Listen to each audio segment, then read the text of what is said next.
avril 2002 à Kisangani, M. Joe Mayele, il y a eu accord du sauvegarde du dialogue entre l'UDPS et le RCD de Kunda Batouare, Bosco Tanganda, Moïse Mouniarabou, Kunda Nyarugabou, tous les restes, le Sultani Makenga, et il y avait aussi des Congolais de pure souche, Emile Moïka Songo, Wambadia Wamba, Adolfo Nusumba.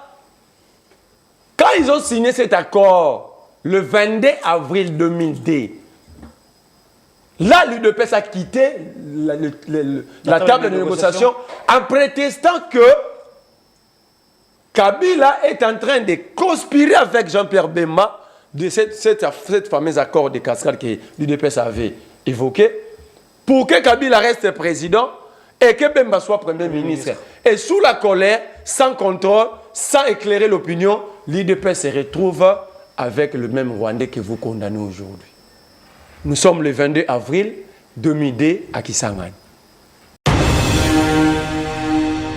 Vous savez, lorsqu'on a signé l'accord avec l'accord de 2016, l'accord de la Saint-Sylvestre, sur la décrispation politique, il y a des cas où on peut décrisper pour essayer d'atténuer, pour essayer de trouver, pour essayer de surseoir les climats d'insécurité. Je pense que c'est dans cette logique-là. Oui. Pour les cas échéants, il fallait atténuer quoi? Alors que vous et moi savons également que le M23 n'est représenté aucun danger en son temps. S'il vous plaît, laissez-moi finir. Aucun danger en son temps. Berthe Bissimois, c'est de lui qu'il s'agit.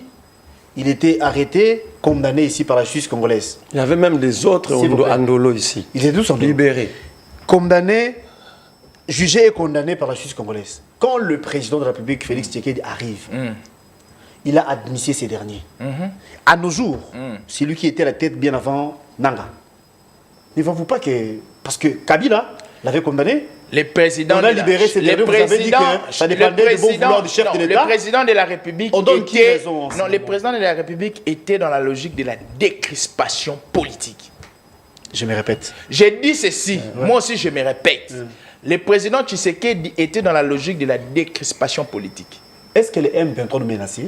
Le président Tshisekedi était dans la logique de la décrispation politique. Est-ce qu'on subissait une pression du M23? Parce que si vous lisiez même l'accord avec l'accord qui est signé entre les politiciens, l'accord qui est signé entre les politiciens, il y a aussi la question du M23, l'accord de la Saint-Sylvestre. Il y a aussi la question du M23 qui est incluse à l'intérieur de la décrispation politique. Il a fallu libérer les membres du... C'est pas moi qui l'ai dit, c'est l'accord. Et le chef de l'État est venu matérialiser cet accord. Parce que quand Diomi est libéré, c'est au nom de quoi? Quand Moïse Katumbi, l'homme des Kachob, l'homme des enveloppes kaki, il rentre ici en République démocratique du Congo, c'est au nom de quoi? Franck Diongo, lorsqu'il est libéré, c'est au nom de quoi? Donc tu sais qu'il dit, lorsqu'il posait cette action, c'était au nom d'un principe qu'il avait trouvé antérieurement, la décrispation politique.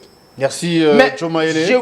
J'ai voulu ici démontrer preuve que l'UDPS de Tshisekedi n'est jamais incluse dans le brassage et mixage. Savez-vous que en 2013, Roger Lumbala était député ici, mais à Kampala, on a vu Roger Lumbala se retrouver du côté du M23. Il n'y a pas eu accord. Raison pour laquelle ces gens-là étaient toujours restés campés à Kampala. Donc, ici, vous allez comprendre. Les mêmes personnes qui avaient débordé d'une minute, il va récupérer ça. Les mêmes accords appliqués sous Kabila, ils disent que ça a été appliqué, mais ils disent en même temps, les mêmes personnes sur qui l'accord était déjà appliqué sont venues voir Tshisekedi pendant 14 mois pour solliciter l'application de la même accord. Il y a un problème. Bon début de semaine à vous tous et à vous qui êtes branchés. Que dire de plus si pas vous présenter les excuses pour le retard à laquelle nous commençons cette émission, indépendamment de notre bonne volonté. Mais cela n'empêche pour poursuivre la partie. Des invités sur ce plateau, vous y étiez prévenus que nous allons recevoir Merley Vouvou et Joe Mayele pour vous parler nation, pour vous parler république. Tous parlons de l'infiltration qui s'y vit au sein de l'armée. Tous parlons de l'insécurité qui s'y vit à l'Est. C'est quoi la cause? Qui est le responsable? Comment peut-on nous faire pour éviter ou encore pour mettre fin à la situation. Comment peut-on nous faire pour que nos compatriotes qui sont à l'Est vivent aussi en paix, comme nous qui sommes ici à Kinshasa, au-delà de tout ce qui se passe? Eh bien, c'est ça la question qui sera évoquée, encore les questions qui seront évoquées. Mais n'empêche, pour vous dire que Martin Fayulu va regagner le pays le samedi prochain. Et sur ces derniers, ou encore ces Congolais, lancent un appel. Ils pensent qu'il y a lieu de mettre en place ou de créer ce qu'on appelle l'unité nationale. En son temps, il avait parlé du dialogue. Ah ben oui, hein, soutenu par des milliers. Même Dr Mukwege l'avait dit.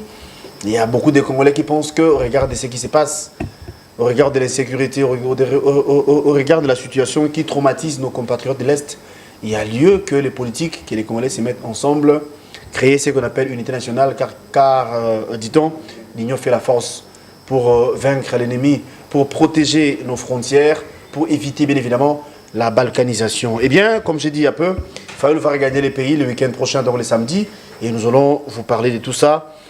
Sur ces plateaux, eh bien, vous les avez aperçus. Merlez vous, le tout premier invité, à qui j'ai dit bonjour et bonne semaine à vous. Merci, cher Gallor. Bonjour à tous les fidèles téléspectateurs. Bonjour à mon débatteur, Joe Mayele. Laisse-moi dire, par rapport aux élections au niveau de l'INPC, en attendant les candidats qui se sont prononcés, moi, je pense que ceux qui ont déjà été là, ils ont démontré leurs limites. Cet organe de la presse était même arrivé à un degré de dédoublement. Et ceux qui ont été valablement élus, ils étaient incapables de mettre fin à ce système de dédoublement. Nous avons tous été déçus par l'organisation. Moi, je crois, par rapport aux candidats déjà prononcés, moi, je porte la candidature d'Israël Mutombo. Je dis, en attendant que d'autres candidats se prononcent. Je suis clair. Parce que ceux qui se sont prononcés, si on se limite là, moi, je ne peux pas vouloir... Vous soutenez l'Israël Mutombo? Moi, je ne peux pas comprendre. Moi, je ne peux pas croire quelqu'un qui était déjà là, pendant que la structure était dédoublée devant lui, il n'a organisé aucune réunion pour mettre fin à cette anarchie. Vouloir encore revenir, c'est vouloir tout détruire. Moi, je crois qu'il faut tenter quelque chose de nouveau. C'est nous qui sommes concernés, nous qui sommes journalistes. Les nouvelles, on peut tenter de nouveaux figures avec de nouvelles perspectives. Je crois qu'Israël peut mieux le faire. Bon, c'est votre point de vue, hein. Vous tenez Israël. Bon, je ne suis pas joueur. De toutes les façons, je ne suis pas lecteur. Je suis en train de faire la lecture. C'est ce que je voulais dire. Mais c'est votre point de vue et nous saluons Israël et les autres. Joe Mayele, merci à vous et bonne semaine en même temps. Merci, cher M. Golo. Je vous remercie pour l'invitation. Je salue toutes les personnes qui nous suivent. La première institution du pays, Félix-Antoine Tshisekedi, comme je l'ai toujours dit, garant du bon fonctionnement des institutions, père de la nation. Si on se réclame d'être Congolais, on se réclame d'être Congolais par sa territorialité, tous, on est soumis à l'autorité de Félix-Antoine Tshisekedi.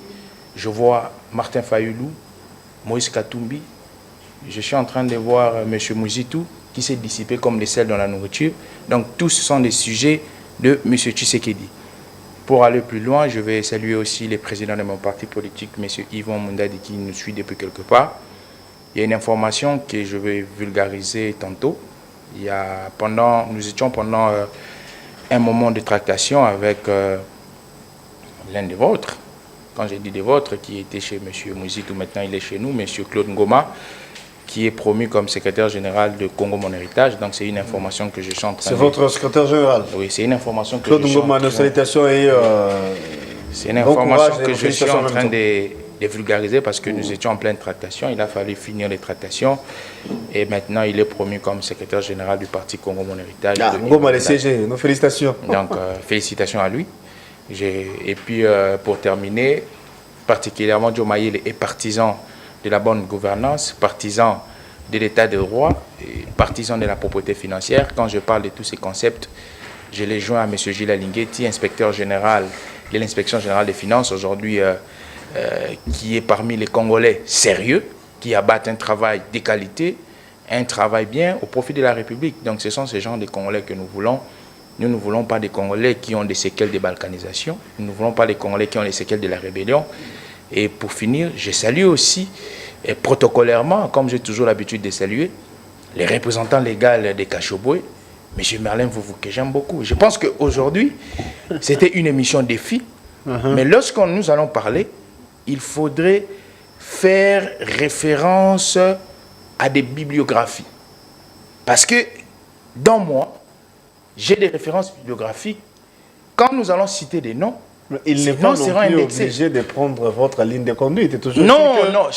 Nous allons... Non, M. Gallo, je vais terminer par là. Oui. Un intellectuel, lorsqu'il parle, il doit avoir des références bibliographiques.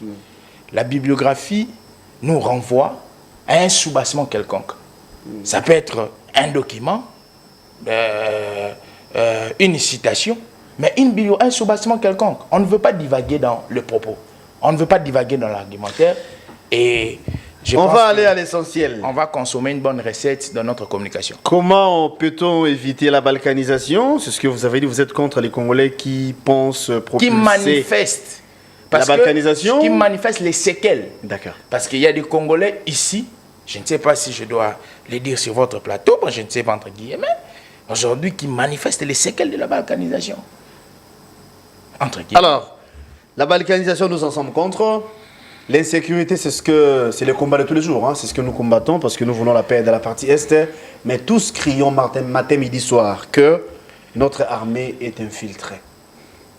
Tous déplorons ce qui se passe au sein de l'armée en termes de l'infiltration ou trahison. C'est dû à quoi? C'est quoi la source? Le rendez-vous était pris. Eh bien, nous sommes là. Nous voici sur ces plateaux pour vous parler de ça. Merlin avait promis.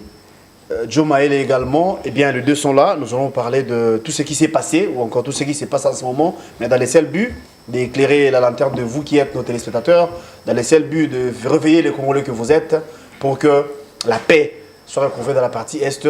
Nous allons également parler de dialogue, parce que c'est une proposition qui vient de partout en tout cas. Est-ce qu'il y a lieu? Si oui, comment on peut s'y prendre? Mais d'abord on commence par ce qui s'est passé, ou ce qui se passe à l'Est en ce moment. Mais vous avez la parole.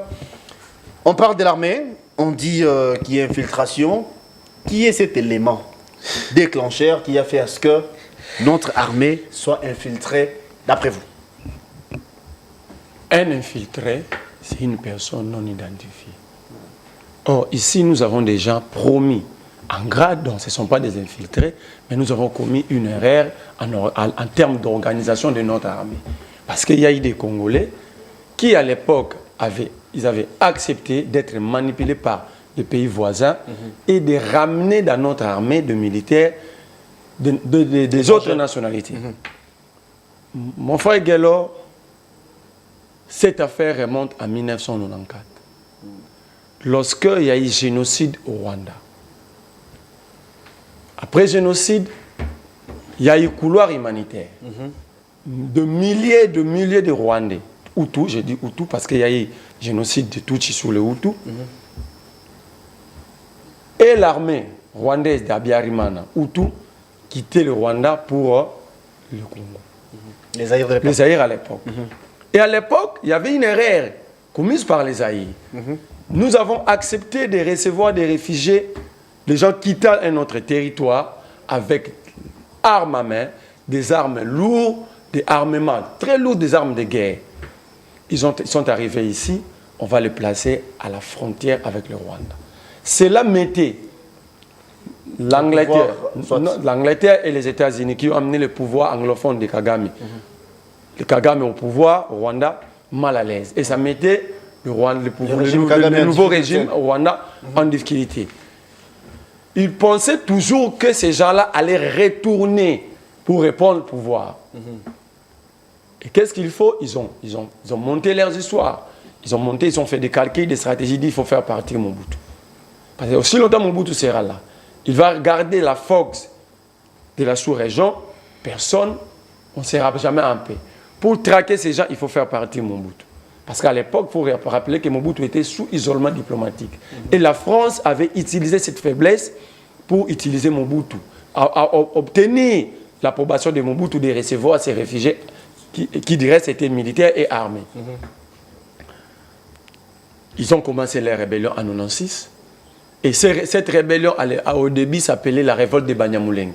D'accord. Ça s'appelait la révolte des Banyamulenge. Les Banyamulenge s'étaient déshabillés. Ils s'étaient restés nus devant tout le monde. Et vous allez vous rappeler, là, Mouzé n'était pas là. Donc le Rwanda et l'Ouganda s'étaient invités à la table des Zaïre sans Mouzé. Sans même Kissa Sungandu, sans Massasu Nindanga. À la tête, c'était tout simplement Deogracias Bouguera. Un Tutsi qui s'identifiait comme un Banyamulenge Tutsi congolais. Après un temps, vous allez voir, le 18 août 1996, au Parlement européen, à l'époque, Kengwa de nos premiers ministres, déjà décrié l'envahissement du Rwanda, du Zaïre par le Rwanda. Là, Mouzé n'est pas là. Parce que Mouzé a marché pendant 7 mois. Or, quand vous prenez le mois d'août 96 jusqu'au mois de mai 97, ça fait 9 mois. Donc Mouzé n'était pas là. Ok. Première référence, le 18 août 1996, Kengwa Dondo, c'est une bibliothèque, il est encore vivant. Maintenant, la diplomatie zaïroise arrive à convaincre l'Union européenne. Il y a des références, oui. Lorsqu'ils ont convaincu la communauté internationale que les Zaïre étaient envahis par le Rwanda et l'Ouganda, bien sûr, parce que le pouvoir du Rwanda a comme parrain le pouvoir de l'Ouganda. Maintenant, ils étaient à la recherche de qui couvrir l'élément mis sur table par les Zaïre. À l'époque, l'UDPS avait choisi Olenga Nkoy comme représentant d'aller proposer l'appui de l'UDPS à cette rébellion. Olenga Nkoy est encore vivant. Ok. Ah bon? Olenga Nkoy est encore vivant. Ouais. Le problème ici, les gens ne consultent pas. Or, si l'auteur Olenga Nkoy est vivant, c'est aux journalistes et comme historiens du présent d'aller poser des questions à Olenga Nkoy. Là, la main tendue de l'UDPS était refusée. Pourquoi? Parce que l'image c'était de chercher celui qui n'avait jamais travaillé avec Mobutu. Oh, l'UDPS, tu sais que Etienne avait déjà travaillé avec Mobutu à plusieurs reprises. À l'époque, Mouzé était entre les avions, tantôt à Belgrade, tantôt en Chine, tantôt à Dar es Salaam. Vous allez vous rappeler de la phrase de Dada Janet. Nous avons vendu des légumes dans des riz de Dar es Salaam. Mouzé n'était plus dans le maquis. Après juste le départ de Che Guevara. Après juste le départ de Che Guevara, Mouzé avait quitté le maquis. Qui sont allés chercher Mouzé à Dar es Salaam? C'est le Rwanda avec James Kabarebe en tête. Ok. Ils ont ramené Mouzé pour lui dire, voici ce que nous voulons, vous avez combattu Mobutu, la dictature, on vous donne la main d'œuvre et on fait partir Mobutu. Mouzé acceptant. Ça, je condamne parce qu'il ne pouvait pas accepter l'offre du Rwanda. Parce qu'il connaissait un peu l'histoire. Mais ce qui est vrai, il n'était pas là au début. Vous n'allez jamais me montrer les images de Mouzé pendant la prise de Louvira. Vous n'allez jamais me montrer les images de Mouzé pendant la prise de Ewabora. Jamais. Quand Mouzé est venu, les Ougandais sont allés chercher parce que pour l'Ouganda, Mouzé était l'œil du Rwanda. Alors que c'était une rébellion menée collégialement entre l'Ouganda et le Rwanda. L'Ouganda est allé chercher un monsieur qui était très hostile à la politique rwandaise, Kissa Sungandu. Okay. Or, à l'époque, Massa Sounindang était... C'était Mouchi Massa Sounindang. Parce que Kissa Sungandu, c'était un tété là. Okay. Ce sont deux personnes différentes. Oui. Massa Sungandu, Massa Sounindanga et Kissa Sungandu. Tout à fait. Kissa Sungandu, Massa Sounindanga était déjà militaire au Rwanda, c'était Mouchi. Mouchi comme Kamere, comme tous les autres Congolais Mouchi. Ils sont allés prendre Massa Sounindanga. C'était quoi la composition directement de l'AFDEL? L'AFDEL avait comme président Deogracias Mugera. Posez-lui la question si Mouzé occupait quel poste. Mouzé n'était pas responsable de l'AFDEL au plus haut niveau. Mouzé n'était qu'un porte-parole. Le vice-président s'appelait Kissa Sungandu et le chargé des opérations c'était Massa Sounindanga. Le commandant Massa Sounindanga. Mouzé s'est autoproclamé président pour jouer le contre-coup au Rwandais et au Ougandais à Lubumbashi. Mais quand cela ne tienne, il y a eu l'occasion de se débarrasser directement du Rwandais et Ougandais. Au mois de juillet 1998, Mouzé avait chassé tout Rwandais et Ougandais. Il y a eu même chasse aux gens aux morphologies toutes ici, tout à fait. à Kinshasa. Mais au moins que les autres n'étaient pas encore nés, moi je ne sais pas. Mais qui sont allés maintenant chercher les Rwandais et Ougandais et les ramener au Zaïre? C'est là où les bas blessent. Allez, rapidement, parce que... Ce n'était pas Mouzé. Il va prendre la parole. Ce n'était pas Mouzé. Ce sont des gens qui composent aujourd'hui l'Union sacrée. Jean-Pierre Bemba est allé chercher les Ougandais. À la tête de peloton, il y avait un certain James Gazindi qui habitait les quartiers Soteski à Kisangani. C'est lui qui a même formé Jean-Pierre Bemba. Comment manipuler une arme pendant des semaines. Il y avait le général Mustapha qui était même brassé. Ce n'est pas Kabila qui l'avait amené. Les deux Ougandais ont été brassés ici, dans notre armée. Ces deux Ougandais étaient arrivés ici à cause de Jean-Pierre Bemba. Ça, c'est de l'histoire. De l'autre côté, il y a eu de Moussa Niamou ici, les Sessanga, les Zaïd Ngoma, les Wamba Diawamba, les Tamboué, les Lamer Mende sont allés s'agenouiller au Rwanda rien que pour chasser Mouzé. Donc en réalité, ceux qui nous ont ramené les Rwandais, parce qu'au début les Rwandais s'étaient invités eux-mêmes, mais lorsque Mouzé chassa les Rwandais et Ougandais, il y a eu des Congolais entre guillemets comme mon ami Djalolis en face, qui les considère des pères et des mères, qui sont allés s'agenouiller pour ramener les mêmes personnes. Donc, ce sont les caciques de l'Union sacrée. Aujourd'hui, Moussa Niamous est de l'Union sacrée. Nous ont ramené encore oui, les Rwandais. Parce que vous allez vous rappeler du déclenchement de la deuxième guerre du Congo, avec le MLC, le RCD. En réalité, en tête, c'était qui? C'était le régime de l'Ouganda, derrière le MLC et le régime du Rwanda. C'est là que nous avons vécu la guerre des 6 jours. Je vous reviens. Cher Joe, vous avez religieusement suivi l'intervention ou encore l'introduction même, de Merlei Vouvou. Au final, il dit que les Rwandais, c'est grâce aux caciques de l'Union sacrée que les Rwandais sont revenus. Parce qu'à un moment, vous avez fait de son mieux pour repousser ces derniers.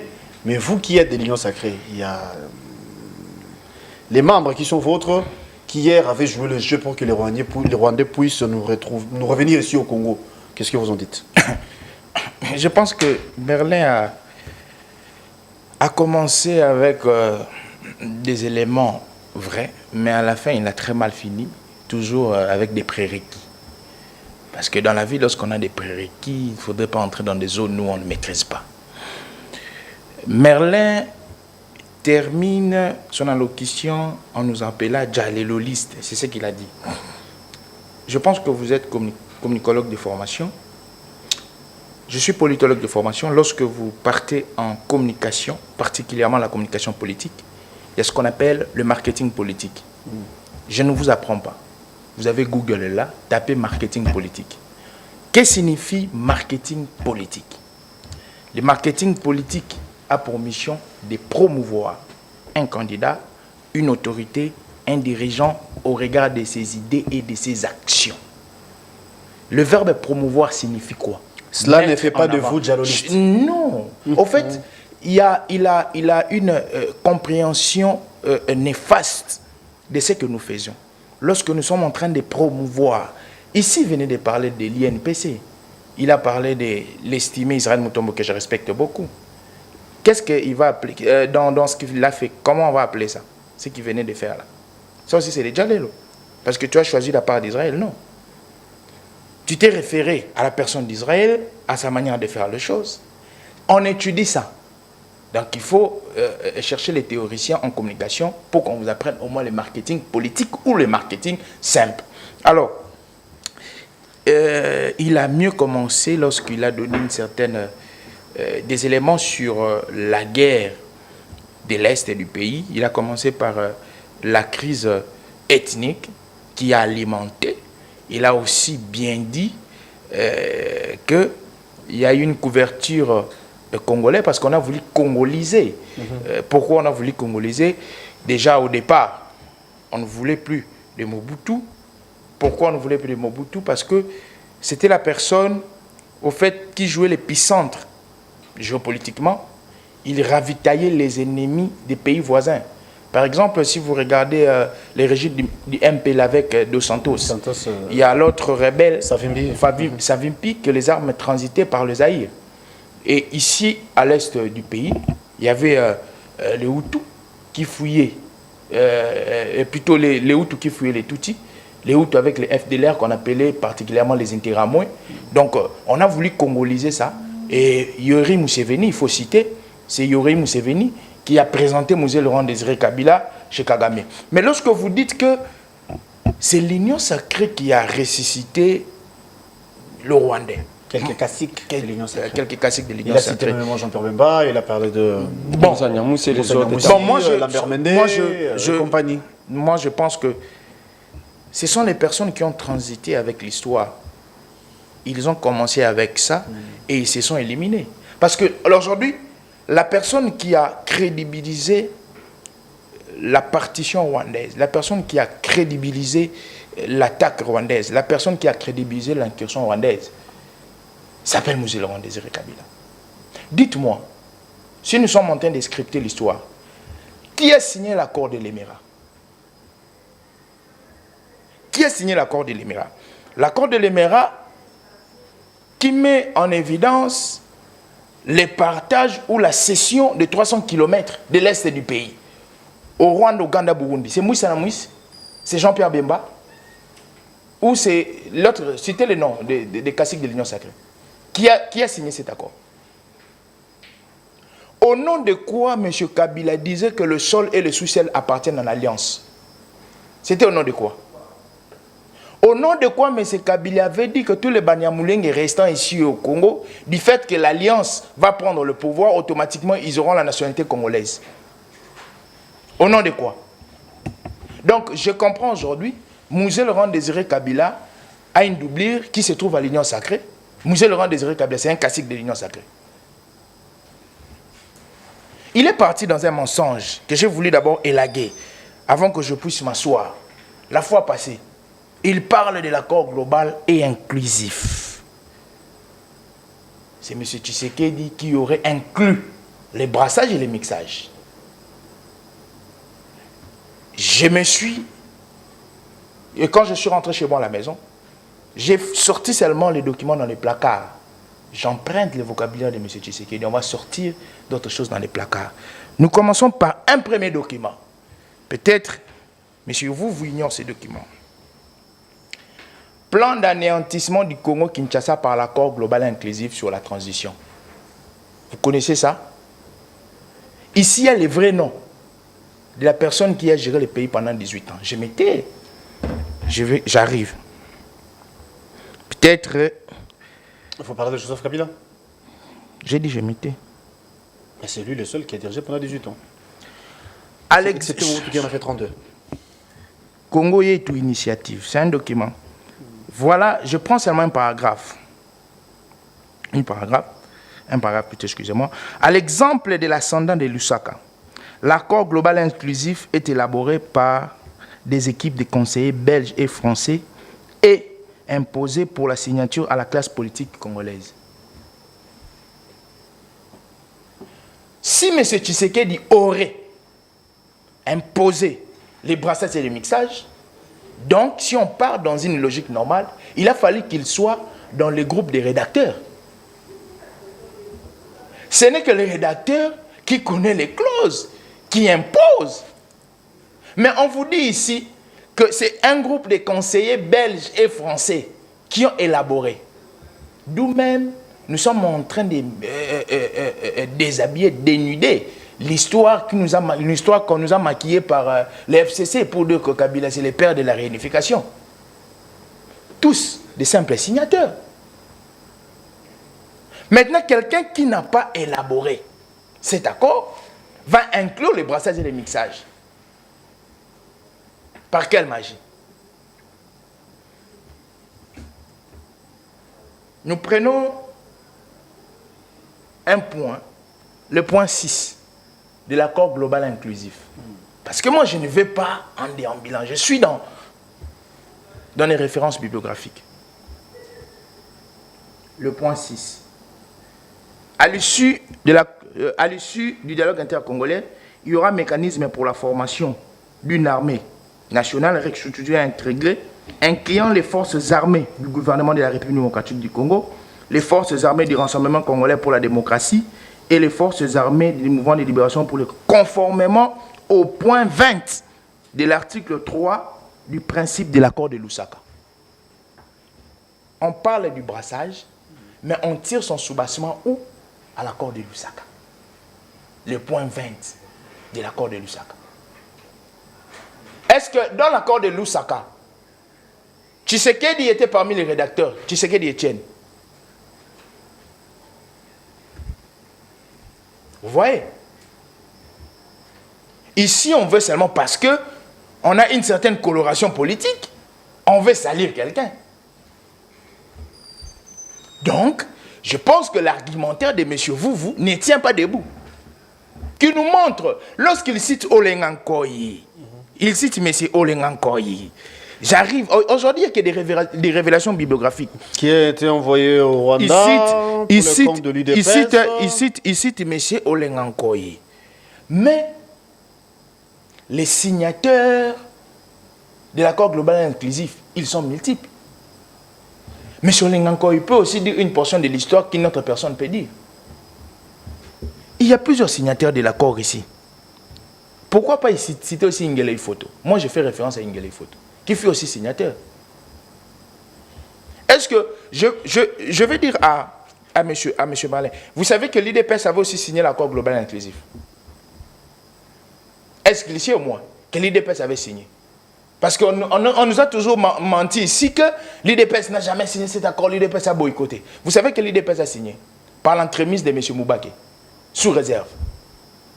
Si vous êtes en train de discuter, je vous montre les preuves.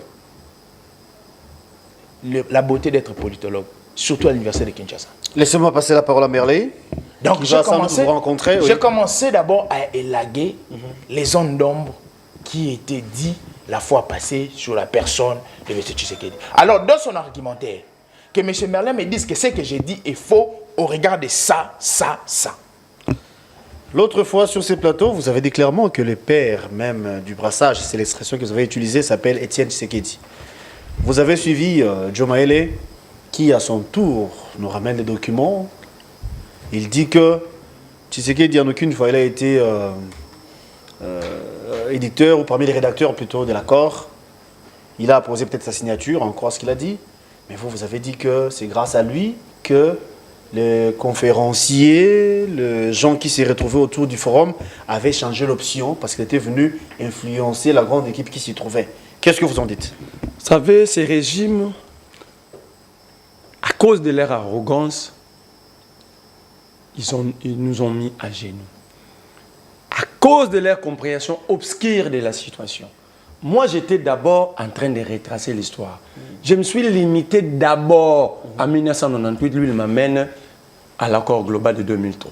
Il est allé faire personne, d'après vous? Oh, quand j'ai cité Olengankoyi, c'était au début, avant que Mouzé soit recruté. J'ai donné même une référence de Kengwa Dono. C'était une proposition. C'était une proposition. Simplement voilà. Parce que c'est qu'il avait travaillé déjà. Ça fait des arrogants, même la Bible, hein, condamne l'arrogance. Le matuviste. Il ne m'a pas suivi. Moi, j'étais en train de retracer l'histoire. J'ai commencé en 1994. Je me suis limité en 1998. 98, exact. Mais lui, il m'amène en 2003. Il dit qu'il est en train de laguer les zones d'ombre.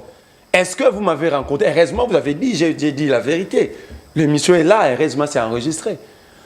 Sachez qu'il ne pouvait pas me rencontrer. Sois tranquille, non? Je commence encore une fois, tu veux déranger. Je d'abord encore une fois de plus. Parce que c'est une émission. Je commence un stylo. Encore une fois, moi je n'ai pas dépassé. C'est ce qu'il a fait lui aussi. Hein, pendant votre intervention, il situe complètement. Là maintenant, mon frère peut être intelligent. Oui. Ce qui le détruit, c'est l'arrogance. C'est le mathuvisme. C'est quoi qu'il a la maîtrise de la chose, alors qu'en fait, elle est sous le caniveau. Mon cher, il me dit de lui montrer où est-ce que Tshisekedi a posé là. Non, là c'est l'accord. Mais l'accord est rédigé comment? Sur les propositions des parties prenantes. L'accord, c'est une conclusion de discussion. C'est-à-dire, nous mettons, chacun émet son point de vue, on prend le point de vue, on discute et on sort une solution. Et la solution, c'est ça l'accord. Moi, j'ai pensé qu'il allait me dire de lui donner le jour et l'année où Tshisekedi a été allé en communion avec le Rwanda. ait décidé d'amener sur la table de négociation cette histoire de brassage.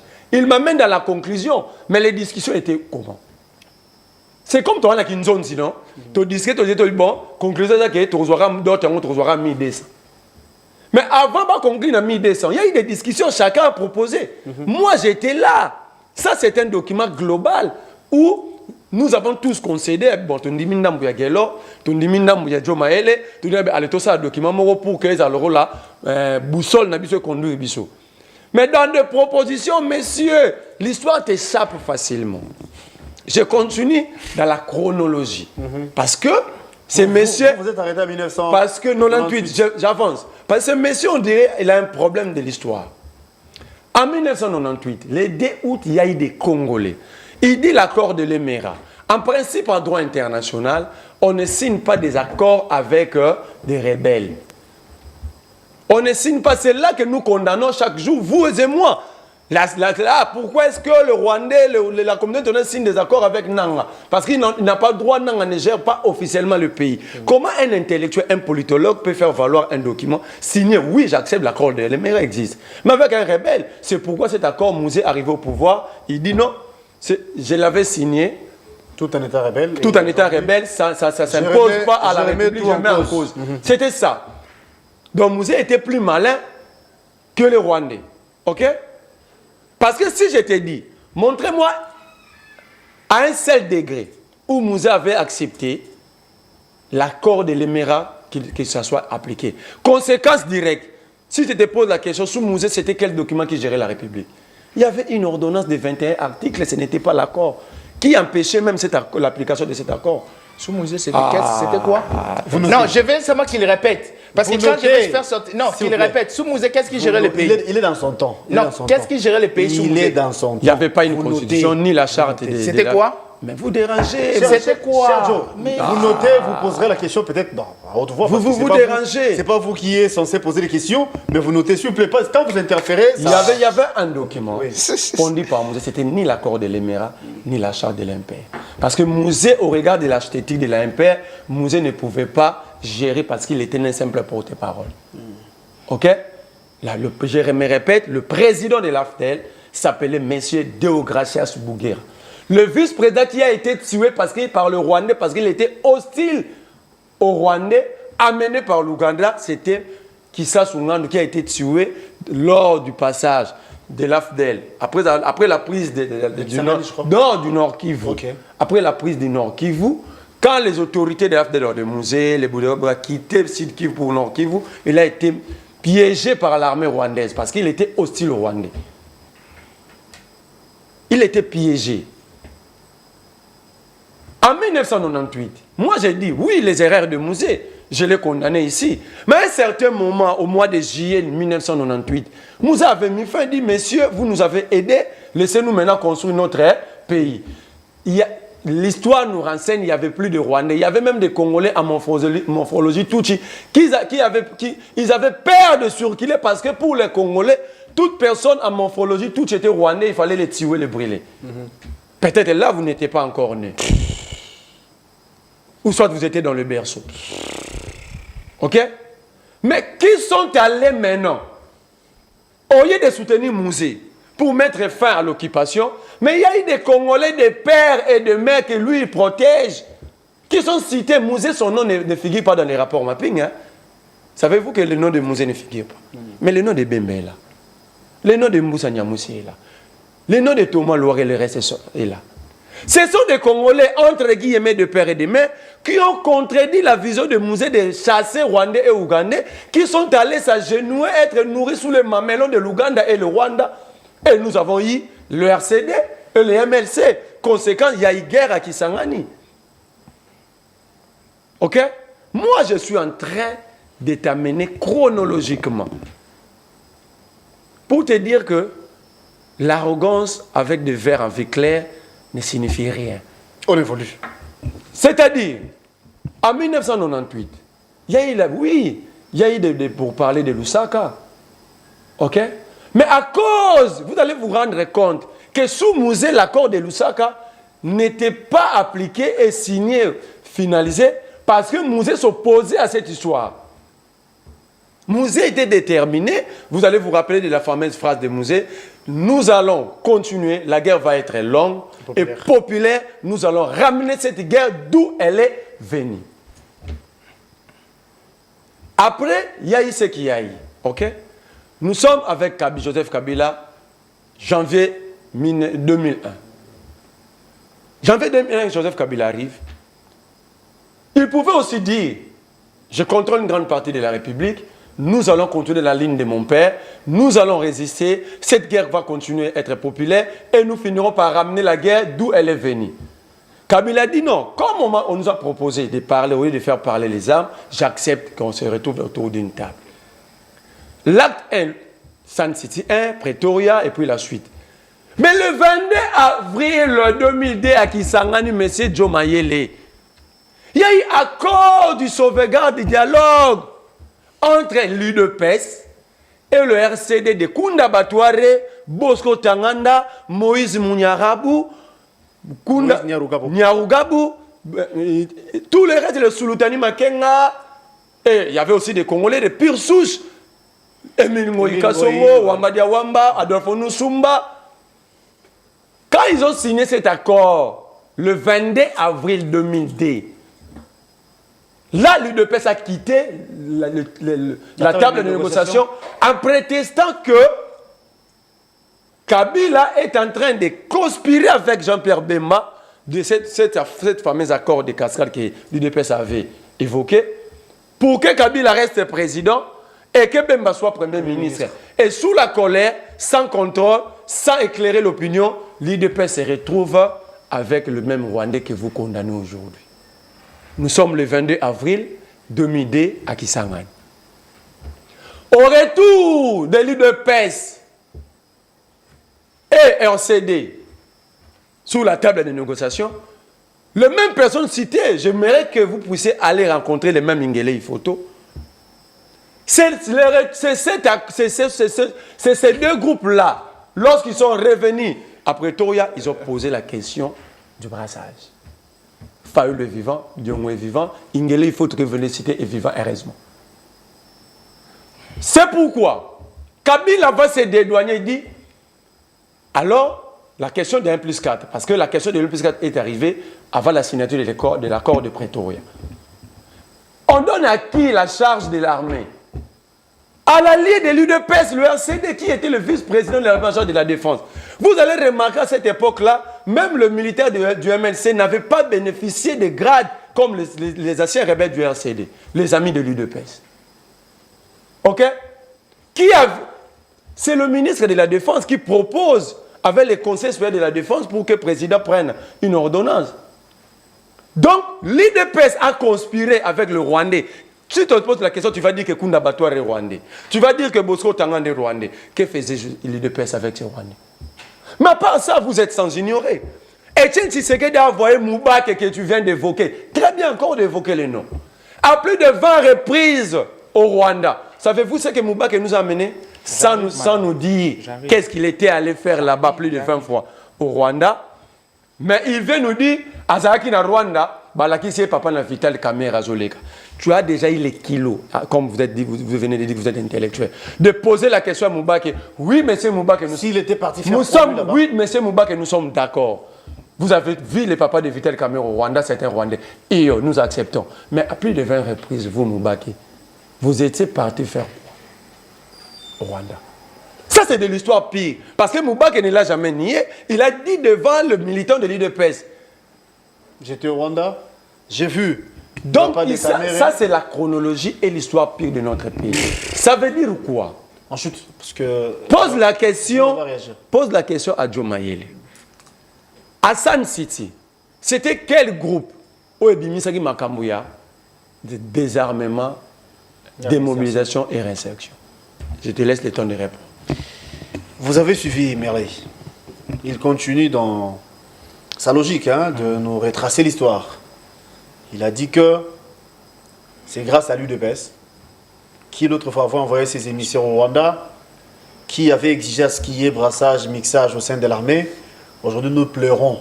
Aujourd'hui, tous parlons de l'infiltration que nous condamnons, mais apparemment, c'est orchestré ou entretenu par les Congolais que nous sommes. Qu'est-ce que vous en dites? Merci beaucoup. Je pense que c'est cette même maladie qui navigue du côté de la Kabylie, c'est aussi du côté des représentants des Kachobwe. Je commence. Parce que l'histoire, elle doit être vraie. Elle ne doit pas être maquillée. Les femmes d'aujourd'hui ont ce qu'on appelle les make-up. Quand tu vois une femme avec make-up et une femme sans make-up, c'est différent. Deux personnes différentes. Merlin est en train de make-upper, si je dois créer un verbe, make-upper l'histoire. Je commence... Merlin maquille l'histoire. Maquille. Je commence par l'acte par lequel M. Mosé Laurent Désiré Kabila gérait ce pays. Il a parlé d'une ordonnance. C'est ça, non? Parce que nous sommes en pleine émission. Mosé Laurent Désiré Kabila n'a jamais géré ce pays avec une ordonnance. C'était un décret-loi. Pour ne pas aller plus loin, si vous avez une application Constitution là, dans votre téléphone, hein, peut-être on dira que c'est le téléphone de l'Union sacrée. Papa, venez avec. Application Constitution. Entrez dans l'application Constitution historique de la Constitution. Vous allez voir, Mosé Laurent Désiré qu'en 1997, il a géré ce pays sous un décret-loi. Le décret-loi de mai 1997. Les décrets-lois. Donc, ça, c'est le premier acte qui prouve que monsieur est parti dans le faux. Deuxième acte. Ça fait partie de la Non, s'il vous plaît.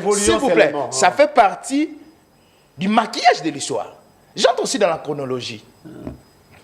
Quand il parle de... Mosé Laurent Désiré Kabila avait dit qu'il faut faire la guerre sera longue et populaire. Mais on va se poser la question. Quand il dit que la guerre sera longue et populaire, c'est en 98, le 2 août, directement au mois de septembre, que le processus de négociation commence. Je vous cite le premier processus de négociation. C'est les négociations de Victoria Fall.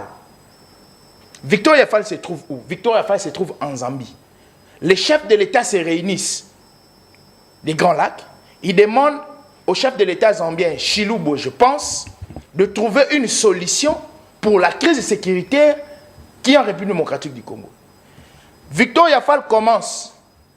Après Victoria Fall, il y a l'autre sommet qu'on appelle Victoria Fall 2. De septembre en décembre, il y a eu Victoria Fall, il y a eu Addis Abeba, il y a eu Gaborone.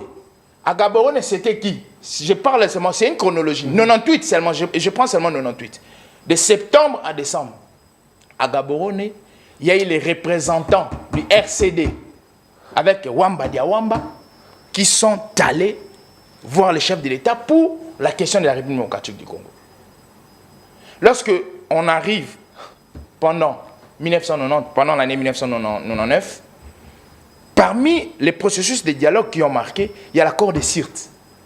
L'accord de Sirte, la plupart des personnes qui sont à l'opposition ne les citent pas. Muammar Kadhafi convoque les pays qui sont en guerre et il y a un accord qui est signé là-bas, c'est en anglais. Et lorsqu'on vient en 99, au mois de juillet, Lusaka. Pourquoi je cite Lusaka? Lorsque vous citez l'accord de Lusaka, Lusaka, c'est l'ascendant de l'accord global inclusif. D'où je vais faire une ramification.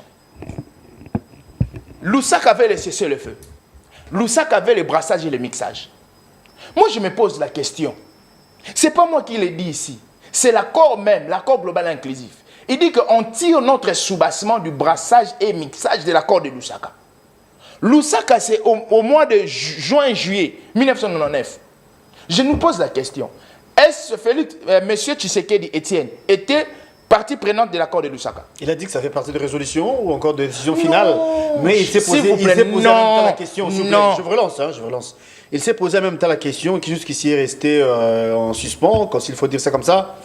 Moubake, que vous avez cité, il a fait plusieurs voyages au Rwanda. Sinon, c'était pour quelle finalité? Si pas négocier avec Kagame pour le pouvoir, peut-être encore ce qu'a dit Merlin. Moi, je me pose la question, quel est l'acte rebelle qu'a posé l'IDPS pour avoir le pouvoir? Ou quel est le soubassement, si vous voulez, juridique ou documentaire, que l'IDPS a signé pour avoir le pouvoir? D'après vous, Moubaké est parti. Mais moi, je rentre maintenant. Je rentre. Nous sommes politiques. On peut avoir des tractations, comme à l'époque. Il y a eu plusieurs tractations. Les Congos étaient dans des séries de négociations. Oui. Oui, on ça, peut vous avoir. avez raison. Oui, série de négociations. Ou des séries de négociations. Vous avez des tractations. Alors qu'il a dit. Moi, non. S'il vous plaît. Non, moi, je veux relancer parce qu'on souhaiterait être éclairé. Allez-y. Il a dit que Mouzé, à sa manière, il avait essayé de mettre fin au Rwandais. Non, il n'a jamais mis fin. J'ai bien dit, il avait essayé à sa manière de mettre fin au Rwandais. Pour preuve, mais elle a si bien dit, on confondait même les Kinois, les Congolais qui avaient la morphologie rwandaise, ça posait problème. C'était sur base de quoi? L'UDPS, comme a dit Merlin, avait envoyé ses émissaires, notamment Moubaké, il a cité Olenankoye et les autres, plus d'une fois au Rwanda, alors que Kinshasa et Kigali, il n'y avait plus de belles relations. Kinshasa et Kigali, le pouvoir ne passait pas. Je vais vous dire ceci. Quand il y a eu cette gymnastique-là, les ballets diplomatiques là. Les ballets diplomatiques, Mouzé n'existait plus. Mouzé était mort. S'il vous plaît, s'il vous plaît, s'il vous plaît, s'il vous plaît. Je suis dans son temps, fin 2001, début 2002. Les 7, voilà ce que je vais vous dire. Les 16, il y a des accords qui sont signés à Pretoria. Le 16 décembre 2002, il y a l'accord entre la République démocratique du Congo, l'accord de cessez-le-feu entre la République démocratique du Congo et le Rwanda. Pour que le Rwanda retire son armée dans le territoire congolais. Le jour qui suit, le 17 décembre, là maintenant il y a un accord qui est signé entre les Congolais, ce qu'on appelle l'accord global inclusif, toujours à Pretoria. Donc, avant la signature de cet accord-là, il y avait des consultations de gauche et de droite. Comment étaient les pays? Nous étions dans quel contexte politique?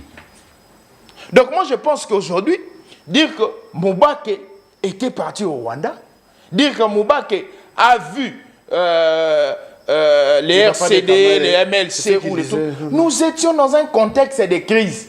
Mais il a dit que... Moi je ferai l'enfer parce que vous êtes dans votre temps. Non, je ne refuse pas. Il a dit ceci. Santiti. Oui. L'UDPS quitta la table de négociation sous prétexte que Kabila négocie avec Jean-Pierre Bemba pour que Jean-Pierre Bemba soit Premier ministre et Kabila reste président. C'est alors qu'il y aura l'accord de cascade de l'autre côté. C'est faux. Est-ce que l'UDPS... Voilà ce que mon frère avait caché. L'UDPS ne fut au pluriel pas les seuls partis qui quittaient la table. Les Maïmaï aussi n'y étaient pas. Les RCD aussi n'y étaient pas. Les RCD avaient refusé aussi de signer cet accord. Ce n'était pas seulement l'UDPS. Le problème, c'était quoi? Le problème, c'était la configuration et les contextes de cette signature ne plaisaient pas à l'UDPS. C'était ça. C'était ça. Conséquence, l'UDPS a gardé sa posture de parti politique à main propre. Il n'a pas touché d'armes. Il n'a pas signé un accord avec qui que ce soit. Qu'il me brandisse un accord ou un acte qu'a fait l'UDPS. L'UDPS parti non armé. Mais bien sûr, parti non armé. Mais les gens partaient à Kigali, pourquoi? Parce que vous avez dit qu'il y avait des transactions. Non, il ne faudrait pas donner des connotations. Non, c'est des questions. Est-ce que partir, on peut partir. Partir, cela ne signifie pas toucher les armes. Partir, pourquoi? Non, je n'ai pas dit que je n'ai pas touché les armes. C'est ça que j'ai dit partir. Nous condamner aussi. Je dis les contextes politiques de l'époque ouvrent des brèches de négociations. Point barre. Mais l'UDPS n'a jamais embrassé un chemin d'armes ou d'irrégularité. L'UDPS n'a jamais, que ce soit l'UDPS, que ce soit un parti politique congolais, ils n'ont jamais proposé un contenu sur les accords qu'on a signés. Même l'accord de Lusaka. J'ai ces documents ici. L'accord de Lusaka fut élaboré par un diplomate américain qu'on cite les noms ici. Alors, tout ce que nous vivons aujourd'hui, en termes de... Non, pour que je... Infiltration, trahison, fragiliser l'armée, c'est dû à quoi d'après vous? Bon, tout ce que nous vivons aujourd'hui, c'est le corollaire de ce que nous avions vu. Il y a M. Mouzé Laurent Désiré Kabila qui a commencé avec un processus. Et ces processus, au lieu de l'éradiquer, les processus étaient assis. Mais M. Mouzé Laurent Désiré Kabila, c'est un pion de la ramification d'une thèse.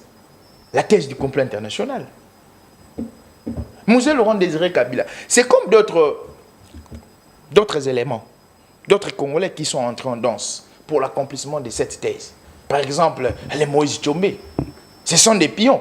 Et Moussa Laurent Désiré Kabila n'a pas eu cette lucidité de comprendre que je suis aussi Congolais, je pouvais faire mieux, mais il s'est laissé borner par cette soif.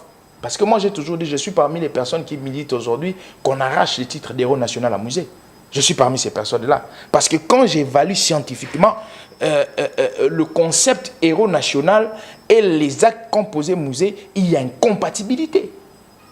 Donc, je pense que ça entre dans cette thèse. Et la thèse du complot international, ça s'accomplit. Aujourd'hui, vous voyez qu'il y a certains Congolais qui sont instrumentalisés.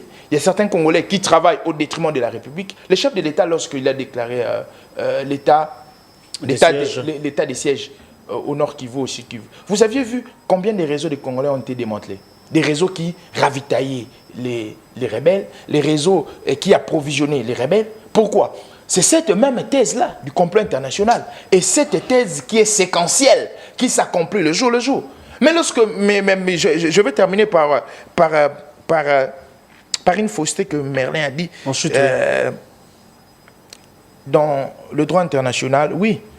Dans le droit international, les accords sont entre les personnes attitrées, tout à fait, les personnes morales du droit international qu'on appelle les États. Moi, je me pose la question. Je me pose la question. Il y a l'un, le père et le fils, qui ont accompli des erreurs historiques et des erreurs plutôt néfastes au profit du pays. Si l'un ratifie ou signe l'accord de l'Émirat, l'autre vient avec le CNDP, l'accord du CNDP. Et si on commence avec le CNDP, le 23 mars 2009, le CNDP, c'est un État. C'est quoi la qualité du CNDP? On dit que c'est aussi une fausseté, hein, parce que l'accord en soi, apparemment, ça n'existait pas. J'ai suivi Papier Tamba. Que je vous montre ça maintenant. J'ai suivi... je vous montre ça maintenant. Serge Tiben, je peux vous montrer l'accord du CNDP. L'accord du CNDP, Obasanjo, comme lui, il est habitué de citer les noms, Obasanjo est vivant, Raymond Tchibanda est vivant. Si nous quittons l'accord avec les CNDP... Le PPRD demande même à Raymond Tchibanda de porter plainte, parce que ce sont des faussetés, en croire. Que je vous montre cet accord, donc c'est usage de faux. On a aussi falsifié la signature d'Obasanjo. C'est usage de faux, que je vous montre ça maintenant. Ensuite, il va réagir. Nous quittons le 23 mars 2009. Au mois de... En 2013, il y a un accord qui est signé entre les M23 qui s'est métamorphosé, le CNDP qui s'est métamorphosé au M23 qui s'est signé. Le M23 à l'époque, c'était quoi? C'était un État aussi, non? C'était quoi la qualité du M23? La qualité juridique du M23? Au nom de quoi le M23 s'est métamorphosé en parti politique? Je ne sais pas si vous connaissez. Le M23, et si vous prenez la cartographie des partis politiques de 2018, le M23 il figure. Au nom de quoi? La réinsertion de certains militaires du M23 au gouvernement, à l'armée, c'était au nom de quoi? Pourquoi on veut maquiller l'histoire? Là aussi, il y a de quoi se poser des questions, hein, parce que... Mais pourquoi on veut maquiller... Pourquoi on veut maquiller l'histoire? Quand vous dites que les membres du M23 ont été réinsérés dans l'armée, vous n'avez pas de la réinsertion vraie, mais vous oubliez que il y a certains de ces membres qui, l'autre fois, étaient arrêtés ici à Kinshasa, mais aujourd'hui, admissiez, en l'occurrence, celui qui vient après Nanga, au M23, comment il s'appelle encore? Bissimois. Vous vous rappelez Bissimois, qui était condamné, arrêté par Kabila, admissiez sous Félix, aujourd'hui à la tête du M23. Que peut-on le comprendre? On chute, parce qu'il va réagir aussi, c'est déjà la fin de l'émission. Que pouvons-nous comprendre? Mais je pense que quand il y a amnistie, le chef de l'État, comme garant du bon fonctionnement des institutions, prend cet acte-là. Il revient aux théoriciens, aux praticiens du droit de faire une élaboration. Parce qu'on présente au chef de l'État des cas où ces personnes ont déjà fait plus de 10 ans, il faut les libérer, il y a presque rien. Il y a aussi, s'il vous plaît, ça dépend aussi de l'appréciation du chef de l'État. Oui, il y a aussi, vous savez, lorsqu'on a signé l'accord avec l'accord de 2016, l'accord de la Saint-Sylvestre, sur la décrispation politique, il y a des cas où on peut décrisper pour essayer d'atténuer. pour essayer de trouver, pour essayer de surseoir les climats d'insécurité. Je pense que c'est dans cette logique-là. Oui. Pour les cas échéants, il fallait atténuer quoi? Alors que vous et moi savons également que le M23 ne représentait aucun danger en son temps. S'il vous plaît, laissez-moi finir. Aucun danger en son temps. Berthe Bissimois, c'est de lui qu'il s'agit. Il était arrêté, condamné ici par la justice congolaise. Il y avait même des autres Andolo ici. Ils étaient tous libérés. Condamné, jugé et condamné par la justice congolaise. Quand le président de la République, Félix Tshisekedi, arrive, il a admis ces derniers. À nos jours, c'est lui qui était à la tête bien avant Nanga.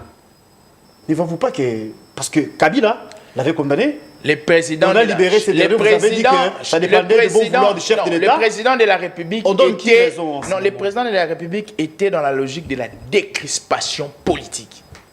Je me répète. J'ai dit ceci, moi aussi je me répète.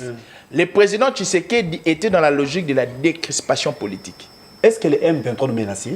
Le président Tshisekedi était dans la logique de la décrispation politique. Est-ce qu'on subissait une pression du M23? Parce que si vous lisiez même l'accord avec l'accord qui est signé entre les politiciens, l'accord qui est signé entre les politiciens, il y a aussi la question du M23, l'accord de la Saint-Sylvestre. Il y a aussi la question du M23 qui est incluse à l'intérieur de la décrispation politique. Il a fallu libérer les membres du... C'est pas moi qui l'ai dit, c'est l'accord. Et le chef de l'État est venu matérialiser cet accord. Parce que quand Diomi est libéré, c'est au nom de quoi? Quand Moïse Katumbi, l'homme des Kachob, l'homme des enveloppes kaki, il rentre ici en République démocratique du Congo, c'est au nom de quoi? Franck Diongo, lorsqu'il est libéré, c'est au nom de quoi? Donc tu sais qu'il dit, lorsqu'il posait cette action, c'était au nom d'un principe qu'il avait trouvé antérieurement, la décrispation politique. Merci, Joe Mayele. J'ai voulu ici démontrer preuve que l'IDPS de Tshisekedi n'est jamais incluse dans le brassage et mixage.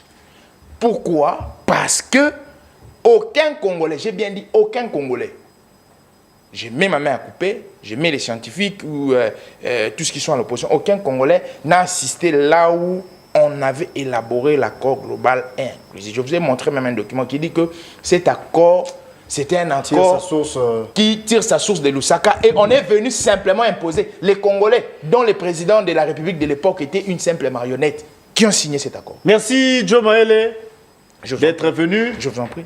Merci pour la disponibilité. Je vous en prie. En principe, on devrait rester avec vous parce qu'on avait commencé de ce côté. Mais avec vous, on a fait d'une pierre deux coups. La dernière question, vous avez pris beaucoup de minutes. Mais allez, c'est avec vous, nous avons bouclé. En guise de conclusion, vous avez suivi... J'aurai le même temps d'antenne, je crois. Bien évidemment. Non, pas le même temps d'antenne parce que lui, il a fait 2 questions. Vous allez prendre, je crois, 5 minutes, la dernière partie là. Vous avez suivi ce qu'il a dit, que l'UDPS en aucun cas a participé dans mon brassage mixage parce que le Baki perd et à brassage, vous avez indexé ou taxé l'UDPS avec Etienne Tshisekedi. Mais vous avez suivi ce qu'a dit Joe Mayele, 5 minutes. Ça veut dire Joe Mayele ramasse des choses dans la rue. Akita Mongafoula, passant par le marché Matadekibala, il ramasse tout. Il prend. Même les déchets de foufou pourris, il prend. Il amène sur des plateaux de télé. Mais je te renvoie chez Albert Mouleka, directeur des cabinets de Tchèque, qui a dit sur le plateau de Peter Tchani, il était en face de Jean Goubal Kalala, Norbert Yamba UDPS. Que je salue, Moukouba Norbert, nos salutations à vous. Pati Katanga. Écoute, c'est que Moleka dit. La majorité des partis politiques sous Kabila et Mobutu partisans avec des groupes rebelles. Peter Estomaquet lui dit, citez-nous le nom de parti. Il dit, je commence par moi-même, l'UDPS. Il dit ceci exactement. Lorsque les Banyamoulin, avant de recruter Mouzé, il a confirmé ma thèse. Albert Moleka, j'ai sali là où il est. Que l'UDPS avait dépêché des émissaires pour entrer en contact avec la nouvelle rébellion qui était du reste rwandaise et ougandaise. Albert Moleka est vivant. L'émission existe. Il renchérit, dit, lorsque Mouzé est arrivé dans les 7 mois-là, l'UDPS a encore pactisé avec le même l'AFDEL que lui ne sait pas. J'ai salé encore Albert Moleka. Il a chuté en disant, nous avons pactisé avec le RCD. Je vous parle du 22 avril 2002. L'accord pour le sauvegarde du dialogue. Messieurs, cessez de ramasser tout sur votre chemin. L'accord existe. Heureusement, Émile Ngoyi est avec vous. Allez poser la question à Émile Ngoyi Kassoulou. Parce qu'il était là. Quand vous regardez la photo des familles clôturant ces assises entre le RCD et l'UDPS avec Etienne Tshisekedi, vous allez voir les gardes-corps d'Etienne Tshisekedi, c'était condabatoire pour la circonstance. Alors, messieurs, vous parlez de quelle photo? Où Émile Ngoyi? Émile Ngoyi, Wamba Diawamba, Onusumba, Onekande, tous ils sont vivants. Messieurs, ça vous coûte quoi d'aller consulter? L'UDPS a toujours partisé avec des groupes rebelles. Il dit, on était pendant les transactions entre l'État congolais et les groupes armés et le pays agresseur, ou entre les partis politiques congolais et le pays agresseur. Parce qu'à cette époque-là, l'UDPS assumait quelle responsabilité? Parce que vous parlez de dialogue. On dialogue entre les partis en conflit, donc l'État et l'autre État qui agresse, ou soit des mouvements qui attaquent le pays. Mais l'UDPS était dans l'opposition. Ok? L'UDPS signait des accords représentés qui? À quel titre? Monsieur le politologue, à quel titre l'UDPS a envoyé Moubaki en chute? Ça, il faut qu'on vous enseigne. Je cite en disant ceci, parce que j'ai mes 2 minutes restantes. Arrivé après San City, l'UDPS toujours dans ses habitudes de s'engager, de se retirer, à sachant qu'ils n'ont pas de cadre.